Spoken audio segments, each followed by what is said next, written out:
నమస్కారం. నేను మీ పవన్ బోయపాటి. తెలంగాణ పీడబ్ల్యూ విద్యాపీఠ్ ఛానల్‌కి స్వాగతం. I'm back again with one of the important informative video regarding the last 30 days. Exactly ఇవాల్టి నుంచి 30 రోజుల్లో మీరు నీట్ 2025 ఎగ్జామ్ రాయబోతున్నారు. And many students are asking me, sir ఈ 30 డేస్ ఏం చేయాలి? ఫిజిక్స్‌కి ఇంపార్టెన్స్ ఇయ్యాలా? కెమిస్ట్రీ ఇయ్యాలా? బాటనీకా? జువాలజీకా? బట్ మీకు 4 సబ్జెక్టులకు అవసరము కావాలి. నీట్‌లో మీకు మంచి ర్యాంక్ కావాలి అంటే. సో, ఈ 30 డేస్‌ని ఎఫెక్టివ్‌గా ఎలా ఉపయోగించుకోవాలి అనే దాని మీద ఒక చిన్న వీడియో ద్వారా మీ ముందుకొచ్చాను. I'm going to tell you about the important weightage chapters in all 4 subjects. It's based on the data that we have collected for the last 10 to 12 years of the NEET examination. So nobody can say exactly this is how it is going to turn up, but A exam గురించి అయినా సరే మీరు తెలుసుకోవాలంటే previous year exams question papers కనుక చూస్తే ఒక data అనేది వస్తుంది మన దగ్గర. ఆ డేటాను బేస్ చేసుకొని అనలైజ్ చేసుకొని దానికి తగ్గట్టు మన ప్రిపరేషన్‌ని మార్పులు, చేర్పులు చేసుకోవాల్సి వస్తుంది. సో, ఈ 30 డేస్‌ని ఎలా ఉపయోగించుకోవాలి అనే ఒక చిన్న ప్రశ్న అడిగారనుకోండి, దానికి నేను చెప్తూ ఉంటాను, ఒక ప్రిస్క్రైబ్డ్ ఫార్మాట్ అంటూ అందరికీ వర్కౌట్ అవ్వదు. ఒక కామన్ ఫార్మాట్ అనేది, ఫర్ ఎగ్జాంపుల్ నేను ప్రిపేర్ అవుతా ఈ సంవత్సరం. మార్నింగ్ సెషన్ అంతా నేను ఫిజిక్స్‌కి ప్రిపేర్ అవుతాను. ఆఫ్టర్‌నూన్ సెషన్ అంతా కెమిస్ట్రీకి ఇస్తాను. ఈవినింగ్ సెషన్ బాటనీ, జువాలజీకి పెట్టుకుంటాను. అది నేను చేసేటువంటి ప్లాన్. కానీ ఇదే ప్లాన్ ప్రతి ఒక్కరికి వర్కౌట్ అవుతుందని చెప్పలేము. సో, మీ అందరికీ తెలుసు ఫిజిక్స్ అంటే మనకి చాలా చాలా ప్రేమ కదా! సో, ఒక్కసారిగా 4 అవర్స్, 5 అవర్స్ చదవమని చెప్పాననుకోండి, మా వల్ల కాదు అంటారు. సో, అలాంటప్పుడు ఒక 2-3 అవర్స్ ఫిజిక్స్, మధ్యలో ఒక బాటనీని ఇంక్లూడ్ చేయండి.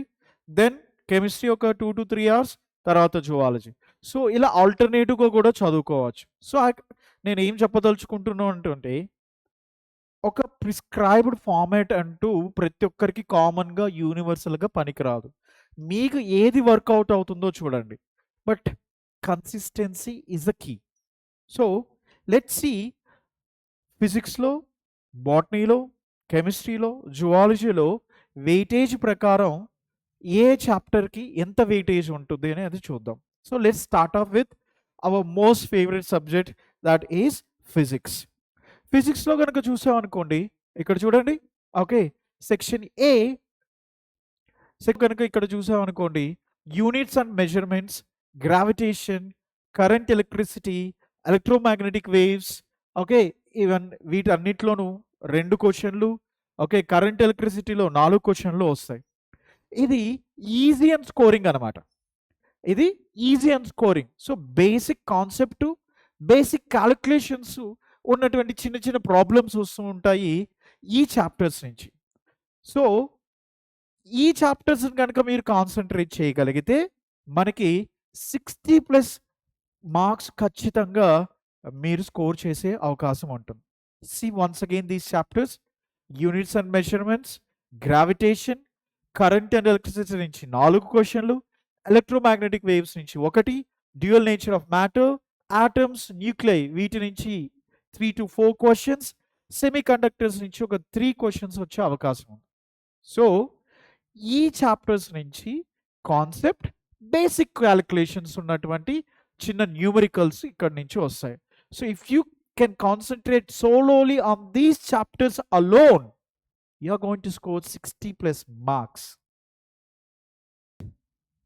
మీడియోకర్ లెవెల్ ఓకే ఉన్నటువంటి క్వెషన్స్ వచ్చే చాప్టర్స్ ఏవి అనంటే, మీడియం లెవెల్ డిఫికల్టీ ఉన్నవి ఏంటి అనంటే, mechanical properties of solids. Okay. అందులో నుంచి ఒక క్వెషన్ వచ్చే ఛాన్స్ ఉంది. Okay. KTG and thermodynamics 2 questions. Electric charges, fields వాటి నుంచి ఒక 2. Moving charges, magnetism matter, ray optics వీటి అన్నిటినీ కనుక మనం ప్రిపేర్ అవుతే 45+ మార్క్స్ వస్తాయి. సో, ఇంతకు ముందు స్లైడ్‌లో మనం ఏం చూసాము? ఈజీ స్కోరింగ్ చూసాం. ఇంతకుముందు స్లైడ్‌లో ఏం చూసాము? ఈజీ స్కోరింగ్ చూసాం. ఇందులో కాన్సెప్ట్స్, సింపుల్ న్యూమరికల్స్ వస్తాయి. నెక్స్ట్ మోడరేట్ లెవెల్ డిఫికల్టీలో ఈ చాప్టర్స్ నుంచి 45+ మార్క్స్ వచ్చే ఛాన్స్ ఉంది. సో నేను చెప్తున్నాను కదా, ఇట్ ఈస్ ఆల్ అబౌట్ డేటాని కనుక అనలైజ్ చేసి దానికి తగ్గట్టు మీ ప్రిపరేషన్ని మార్చుకుంటూ ఉండాలి. హ్యావింగ్ సెడ్ దట్, ఇవన్నీ కూడా ఓకే ఒక అంచనా ప్రకారం చెప్తున్నది, ఇలాగే వస్తుందని చెప్పట్లేదు. But this has been the trend for the last 10 to 12 years. Next section C, అంటే మేము దీన్ని ఎలా డివైడ్ చేసామంటే difficulty level.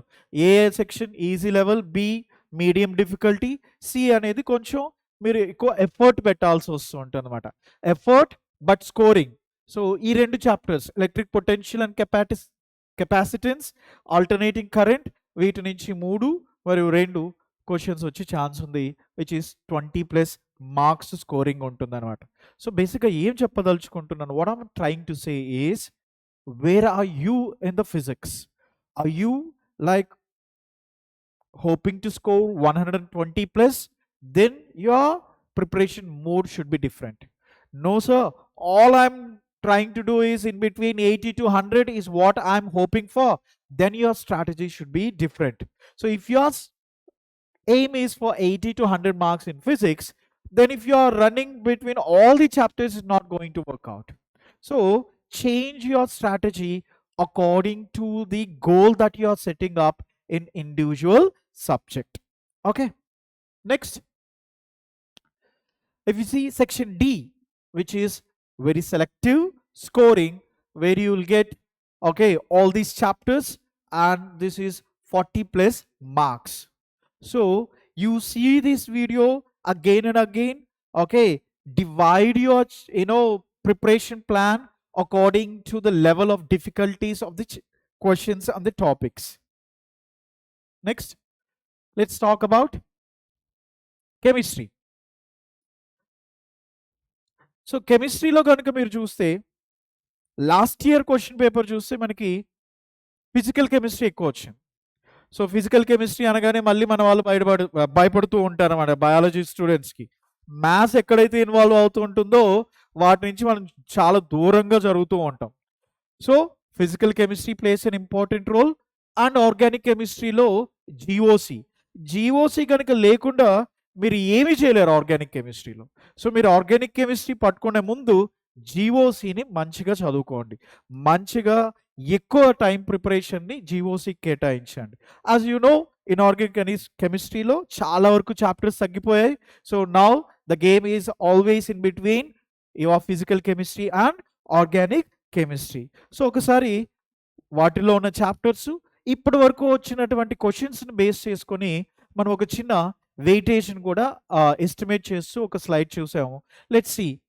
Okay, mole concept and solutions, వీటి నుంచి ఈజీ క్వశ్చన్సే వస్తూ ఉంటాయి. ఓకే, దాదాపు ఒక 3 క్వశ్చన్లు వచ్చే ఛాన్స్ ఉంది. జీఓసి నేను చెప్పాను కదా, ఆర్గానిక్ కెమిస్ట్రీకి మీకు GOC it is a base. ఇందులో నుంచి ఒక 3 క్వశ్చన్స్ వచ్చే ఛాన్స్ ఉంది. Atomic structure and periodic table, వీటి నుంచి ఇంకొక 3 క్వశ్చన్లు వచ్చే ఛాన్స్ ఉంది.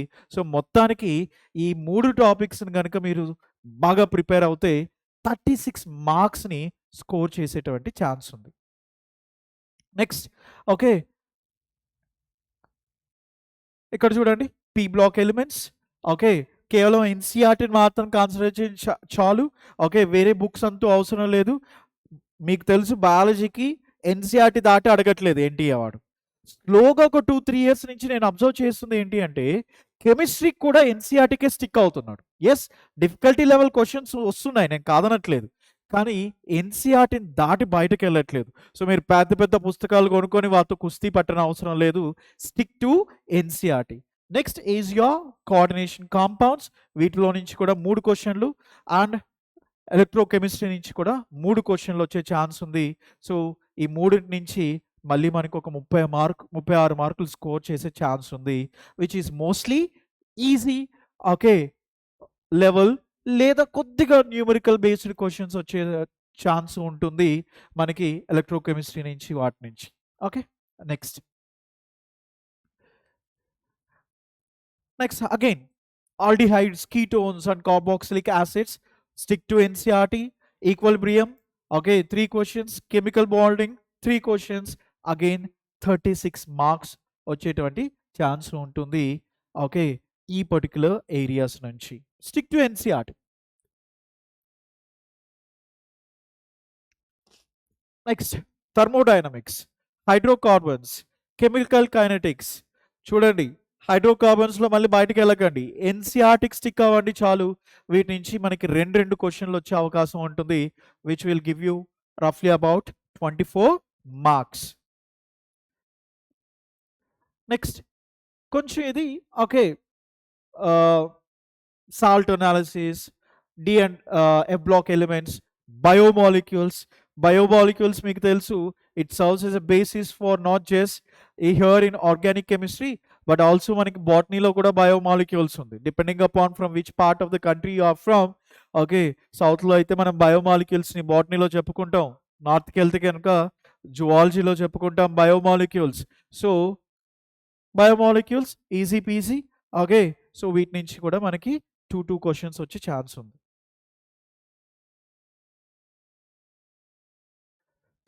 Next botany.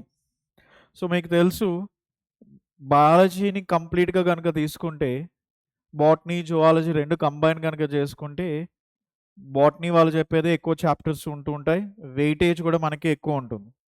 సో బాటనీలో ఏ చాప్టర్కి ఎంత వెయిటేజ్ ఉంది, ఏ టాపిక్స్ మీద కాన్సన్ట్రేట్ చేయాలో ఒకసారి చూద్దాం. సో బాటనీలో కనుక తీసుకుంటే cell unit of life, cell cycle, cell division, biomolecules, వీటి నుంచి 10 to 12 క్వశ్చన్స్ వచ్చే ఛాన్స్ ఉంటుంది. అండ్ నేను ఎప్పుడు చెప్తూ ఉంటాను పిల్లలకి, ఈ 3 చాప్టర్స్ మనకి ఫౌండేషన్ లాంటిది. ఈ చాప్టర్స్ మీద గట్టి పట్టు ఉండాలి. వీటిని కేవలం డైరెక్ట్గా ఈ చాప్టర్స్ నుంచి కాకుండా మాలిక్యులర్ బేసిస్ తోటి, ప్రిన్సిపల్స్ ఆఫ్ ఇన్హెరిటెన్స్ తోటి లింక్ చేసి వచ్చే క్వశ్చన్స్ కూడా ఎక్కువ కనిపిస్తూ ఉంటాయి మనకి. సో ఈ 3 చాప్టర్స్ చాలా చాలా చాలా ఇంపార్టెంట్. సో 10 to 12 క్వశ్చన్స్ వీటి నుంచి వచ్చే ఛాన్స్ ఉంది. ఇందాక చెప్పినట్టు కేవలం ఈ చాప్టర్స్ నుంచి డైరెక్ట్గా కాకుండా molecular basis of inheritance and again principles of inheritance and variation, వాటికి లింక్ చేస్తూ అడిగేటువంటి ఛాన్స్ కూడా మనకు ఉంది. ఫర్ ఎగ్జాంపుల్ ఇక్కడ సెల్ సైకిల్, సెల్ డివిజన్ చూసామనుకోండి, ఇప్పటి వరకు ఈ 10-12 సంవత్సరాల్లో there is no question paper without a question coming from meiosis. So meiosis అనేది ఒక పెద్ద పారాగ్రాఫ్ లాగా రాశారు, అలా కాకుండా పాయింట్ వైజ్ మీరు కనుక నోట్స్ రాసుకొని చదువుకుంటే మియోసిస్ ఇట్టే గుర్తుంటుంది. ఆ మియోసిస్లో కూడా ప్రోఫేజ్ 1 ఆ డిఫరెంట్ స్టేజెస్ని మరి మంచిగా గుర్తు తెచ్చుకోవాలి during the exam. Next plant physiology. ఒకప్పుడు 5 చాప్టర్స్ ఉండేటి, ఇప్పుడు they have removed mineral nutrition and transportation. So only 3 chapters are there. That means ఆ 2 చాప్టర్లో వచ్చేటువంటి వెయిటేజ్ కూడా ఇప్పుడు ఈ 3 చాప్టర్లకి ఆటోమేటిక్గా షిఫ్ట్ అయ్యింది. సో ప్లాంట్ ఫిజియాలజీలో photosynthesis, respiration and then plant growth and development, వీటి నుంచి కూడా మళ్ళీ మనకి ఒక 10 to 12 క్వశ్చన్స్ వచ్చే ఛాన్సు చాలా చాలా ఎక్కువగా కనిపిస్తూ ఉంది. ఓకే, ఇప్పటి వరకు ప్లాంట్ గ్రోత్ అండ్ డెవలప్మెంట్లు ఇంతకు ముందు 5 చాప్టర్స్ ఉన్నప్పుడు కూడా ప్లాంట్ గ్రోత్ అండ్ డెవలప్మెంట్ నుంచి 3 to 4 క్వశ్చన్స్ వచ్చేది. Now that those chapters are gone, ఆ వెయిటేజ్ అంతా కూడా ఈ 3 చాప్టర్స్ మధ్య డిస్ట్రిబ్యూట్ చేయడం జరుగుతుంది. ఫోటోసింథసిస్లో again light reaction, dark reaction, okay, C3 cycle, C4 cycle, రెస్పిరేషన్లో glycolysis, TCA cycle, ETS. Okay, మీకు తెలుసు there is an ETS in chloroplast and there is an ETS in mitochondria. వాటి రెండింటి మధ్య కంపారిజన్ చేస్తూ కూడా క్వశ్చన్లు వచ్చే ఛాన్స్ ఉంటుంది. So prepare these 3 chapters really well by going through line by line. మరియు ఫోటోసింథసిస్లో చూస్తే ఖచ్చితంగా ఒక క్వశ్చన్ మనకి factors affecting the rate of photosynthesis, అక్కడి నుంచి కూడా వచ్చే ఛాన్స్ ఎక్కువగా కనిపిస్తూ ఉంటుంది. Next one more, biotechnology. బయోటెక్నాలజీలో మళ్ళీ మీకు 2 చాప్టర్స్ ఉన్నాయి. ఏంటవి? Biotechnology principles and processes and biotechnology applications. వాటి నుంచి 6 to 8 సమ్టైమ్స్ ఈవెన్ 10 క్వశ్చన్స్ వచ్చే ఛాన్సెస్ కూడా ఉన్నాయి. సో బయోటెక్నాలజీ అంటే మన వాళ్ళు చాలా భయపడుతూ ఉంటారు, ఎక్కువ భయపడని అవసరం లేదు. వీటి నుంచి సింపుల్ ఎన్సీఆర్టీ చదువుకుంటే చాలు. ముఖ్యంగా మీరు ఇక్కడ కాన్సన్ట్రేట్ చేయాల్సింది ఎక్కడ బయోటెక్నాలజీలో అంటే యూ నో దట్ 322 ఆ డయాగ్రామ్ని మంచిగా చదువుకోవడానికి ప్రయత్నం చేయండి. తర్వాత ఇన్సర్షనల్ ఇన్యాక్టివేషన్ వాటి నుంచి కూడా క్వశ్చన్ వచ్చే ఛాన్స్ ఉంది. వీటిని బాగా చదువుకోండి. Okay, next comes your plant anatomy. వీటి నుంచి 2 to 3 క్వశ్చన్స్ వచ్చే ఛాన్స్ ఉంది. మార్ఫాలజీ, మన వాళ్ళందరూ కూడా బాటనీలో భయపడే చాప్టర్ ఏదన్నా ఉంది అంటే morphology, because there are hundreds of examples to remember. ఇక్కడ అడుగుతూ ఉంటారు పిల్లలు, సార్ కొత్త ఫ్యామిలీస్ యాడ్ అయ్యాయి కదా, వాటిని కూడా నేర్చుకోవాలా? బట్ నేను చెప్తున్నాను కదా, ఎన్సీఆర్టీలో ఇంకా వాటిని ఇంక్లూడ్ చేయలేదు. ఇంక్లూడ్ చేయనప్పుడు వాటికి పెరిఫరీ ఇంకా ఖచ్చితంగా ఇది అని చెప్పలేదు. సో అలాంటప్పుడు ఏ ఎగ్జాంపుల్ అని చదువుతారు, ఎక్కడి వరకు అని వెళ్తారు? So mostly stick to what is there given in NCERT. But కొత్త ఫ్యామిలీస్ను ఒకసారి చూసుకోండి, బట్ ఎక్కువ టైంని కొత్త ఫ్యామిలీస్కి స్పెండ్ చేయని అవసరం లేదు, ఎందుకంటే వాటి గురించి ఇంకా ఎన్సీఆర్టీలో ఒక పదం కూడా మెన్షన్ చేయలేదు కాబట్టి. Stick to the NCERT. Examples ఎక్కువ ఉంటాయి. సో ఆ లాస్ట్ 3-4 డేస్ ఉంటుంది కదా, ఏది May 1st 2nd, ఆ లాస్ట్ 3 డేస్లో morphology, plant Kingdom, biological classification, వీటిలో ఉన్న ఎగ్జాంపుల్స్ 1కి 10 సార్లు చదువుకుంటూ ఉండాలి. Next sexual reproduction in flowering plants, వాటి నుంచి కూడా ఒక 4 లేదా 5 క్వశ్చన్లు వచ్చే ఛాన్స్ ఉంటుంది. నెక్స్ట్ బయాలజికల్ క్లాసిఫికేషన్, ఇందాకే చెప్పాను కదా 2 to 3 క్వశ్చన్స్ వస్తాయి. ప్లాంట్ కింగ్డమ్ నుంచి 2 to 3 questions. And living world, okay, majority of the living వరల్డ్లో ఒకప్పుడు, ఓకే, లాస్ట్ ఇయర్ వరకు కూడా, బిఫోర్ ఇయర్ వరకు క్వశ్చన్ లివింగ్ వరల్డ్ నుంచి వస్తుంది అంటే టాక్సోనామికల్ ఎయిడ్స్ నుంచి అడిగేవాడు. బట్ నౌ టాక్సోనామికల్ ఎయిడ్స్ లేదు. సో క్వశ్చన్స్ అంతా ఎక్కడి నుంచి వచ్చే ఛాన్స్ ఉంది? ఆ టాక్సోనామికల్ కేటగిరీస్ ఉన్నాయి చూసారా, సో అక్కడ నుంచి వచ్చే ఛాన్స్ ఉంది. సో వాటిలో నుంచి ఒక క్వశ్చన్ వస్తుంది. మైక్రోబ్స్ ఇన్ హ్యూమన్ వెల్ఫేర్, వీటి నుంచి మళ్ళీ ఇంకొక 1 to 2 క్వశ్చన్స్ వచ్చే ఛాన్స్ ఉందన్నమాట. Okay, next principles of inheritance and molecular basis of inheritance. So these are the high weightage chapters where you need to give thorough reading. Molecular basis తీసుకున్నాం అనుకోండి, అందరూ ఏదైతే డిఫికల్ట్ పార్ట్ ఉందో దాన్ని పట్టుకొని ఇబ్బంది పడుతూ ఉంటారు తప్ప, there are many other topics where you can easily score. So for example ఇక్కడ మీరు ఇబ్బంది పడేది ఎక్కడ? DNA finger printing. So DNA finger printing is a chapter by it self, కానీ దాన్ని ఒక చిన్న టాపిక్గా మనవాడు ఇంక్లూడ్ చేశాడు ఎన్సీఆర్టీలో. సో అందులో నుంచి పెద్దగా డిఫికల్ట్ క్వశ్చన్స్ రావు. Yes, to understand that it is difficult, but ఇక్కడ నుంచి వచ్చేటివి ఏం అడుగుతాడు? మోస్ట్లీ ఆ పాలిమార్ఫరిజం గురించి, okay, satellite DNA, micro satellite DNA, mini satellites, so వీటి గురించి అడుగుతాడు. సో అందులో ప్రిన్సిపల్ పార్ట్ ఉంది, ప్రాసెస్ పార్ట్ ఉంది. సో జస్ట్ ఎన్సీఆర్టీకి ఆ స్ట్రెయిట్ లైన్స్ని, ఓకే, మీకు లైన్స్ గుర్తు రావాలి, పిక్టోరియల్ రిప్రజెంటేషన్ రావాలి. అందుకే నేను చెప్తూ ఉంటాను, మీరు 1000 బుక్కులు పట్టుకొని 10,000 క్వశ్చన్లు చేసినా కూడా ఉపయోగం లేదు. ఎన్సీఆర్టీని 100 సార్లు చదవండి, అది 1,00,000 క్వశ్చన్లు చేసిన దానితో సమానం. NCERT, NCERT, NCERT. Okay, principles of inheritance and variation again. So 7 to 8 questions వచ్చేటంటే ఛాన్స్ ఉంది. సార్ ఈ రెండింటి నుంచి న్యూమరికల్స్ వస్తాయా? వస్తాయి, కానీ చాలా చాలా చిన్నవి. అవి న్యూమరికల్స్ కన్నా కూడా నేను కాన్సెప్ట్ ఓరియంటెడ్ క్వశ్చన్సే అని చెప్తూ ఉంటాను అనమాట. మీలో చాలామంది ఈ 2 చాప్టర్స్ నుంచి వచ్చేటువంటి వాటి న్యూమరికల్స్ చేసేస్తారు, కానీ కాన్సెప్ట్ దగ్గర ఇబ్బంది పడుతూ ఉంటారు. So replication, transcription, translation, post transcriptional changes, genetic code, okay, then మనకి gene expression, lac operon. So ఈ టాపిక్స్ని బాగా చూసుకోండి. ఈ 2 చాప్టర్స్ చాలా చాలా important. Plant physiology, cell the unit of life, cell cycle, cell division, biomolecules, ఈ చాప్టర్స్ నుంచి కనుక మీరు, ఓకే, ఏ ఒక్క టాపిక్ని వదలకుండా చదువుకుంటే ఖచ్చితంగా బాటనీలో 150+ ఈజీగా స్కోర్ చేయొచ్చు. ఒకప్పుడు అనాటమీలో మనకి సెకండరీ గ్రోత్ ఉండేది, పిల్లలు ఎప్పుడు దాని గురించి భయపడేవాళ్ళు. Now secondary growth is gone. So మరి క్వశ్చన్స్ దేని నుంచి అడుగుతాడు? మనం ఎలాగైతే ఇంటర్మీడియట్లో dicot root, monocot root differences రాసేవాళ్ళము పక్కన పక్కన, అలాగా మీరు ఇప్పుడు కూడా కూర్చొని చేయాల్సింది ఏంటి అంటే dicot root, monocot root, dicot stem, monocot stem, isobilateral leaf, and then dorsiventral leaf. ఇలా పక్కన పక్కన డిఫరెన్సెస్ రాసి అలా గుర్తుపెట్టుకోండి. Pictorial representation is very very important. Recall చేసుకోగలుగుతారు. మీరు ముందర ఎన్సీఆర్టీ పెట్టుకొని ఓకే లైన్ లైన్ చదువుతూ ఉంటే ఉపయోగం లేదు. ఆ ఒక పారాగ్రాఫ్ చదివారు, వెంటనే అందులో ఇంపార్టెంట్ పాయింట్స్ నేను రీకలెక్ట్ చేసుకోవాల్సిన ఏంటి అనేది మీరు ఒక రఫ్ పేపర్లో రాయగలగాలి. అలా రాయగలిగితేనే మీరు చదివింది తర్వాత రీకలెక్ట్ చేసుకోగలుగుతారు. నెక్స్ట్, సో జువాలజీకి వెళ్దాం. మీకు తెలుసు బయాలజీలో ఓకే బాటనీ కంటే కూడా ఎక్కువ మన వాళ్ళు జువాలజీలో స్కోరింగ్ బాగా చేస్తూ ఉంటారు. ఎక్కువ రిపీటెడ్ క్వశ్చన్స్ వస్తూ ఉంటాయి, ఇన్ డెప్త్గా వెళ్ళరు. Okay, human reproduction and reproductive health, వీటి నుంచి 6 to 8 క్వశ్చన్స్ అడిగే ఛాన్స్ ఉంది. హ్యూమన్ హెల్త్ అండ్ డిసీజెస్, వీటి నుంచి 4 to 5 questions. Ecosystem, organism population, biodiversity and conservation, వీటి నుంచి 8 to 10 క్వశ్చన్స్ వస్తాయి. మీకు తెలుసు ఈ మొత్తం 3 చాప్టర్స్ చాలా డ్రైగా ఉంటుంది. డేటా డేటా అని గుర్తుపెట్టుకుంటే చాలు. డ్రైగా ఉంటుంది, బోరింగ్గా ఉంటుంది, కానీ 8 to 10 క్వశ్చన్స్ వచ్చేటువంటి ఛాన్స్ ఉంది. ఓకే, సో మరి బోరింగ్గా ఉంది అని కానీ వదిలేసుకున్నారనుకోండి మార్క్స్ పోతాయి. సో బోరింగ్, కానీ మనకి నీట్లో సీట్ కావాలి.